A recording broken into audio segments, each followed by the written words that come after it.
What was life like in Warsaw Pact countries? What was life like in Warsaw Pact countries during the 1950s? These nations, aligned with the Soviet Union, experienced a unique blend of challenges and daily realities.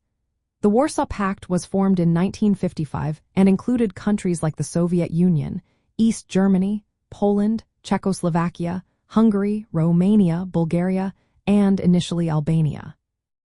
In these countries, daily life was heavily influenced by communist rule. The governments operated on principles that emphasized state control over almost every aspect of life. This meant that private businesses were mostly eliminated. Instead, industries and agriculture were nationalized, leading to a centrally planned economy.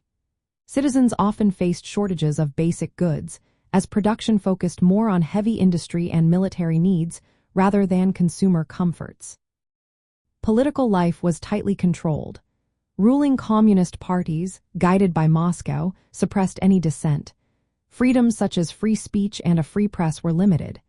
Secret police and constant surveillance were common, creating an atmosphere of fear. The presence of Soviet troops in many of these countries reinforced the dominance of the Soviet Union. A notable example was the violent crackdown on the Hungarian Revolution in 1956, which highlighted the lengths to which the government would go to maintain control. Socially, people in Warsaw Pact countries shared some similarities but lived very differently from those in the West. The state guaranteed education and employment, promoting socialist values. However, living standards were generally lower.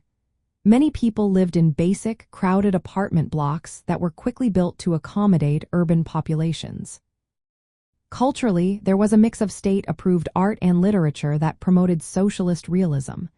Exposure to Western culture was limited and often viewed with suspicion. Despite restrictions, people found ways to enjoy music, cinema, and traditions.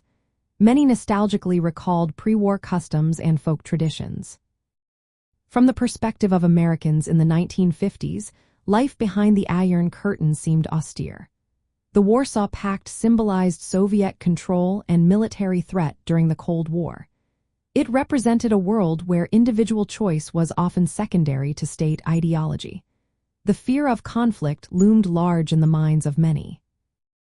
In practical terms, the Warsaw Pact countries were part of a military alliance aimed at countering the North Atlantic Treaty Organization. Their economies and societies were integrated into the Soviet sphere. Daily life was marked by economic challenges, political repression, and limited personal freedoms compared to Western democracies of the same era.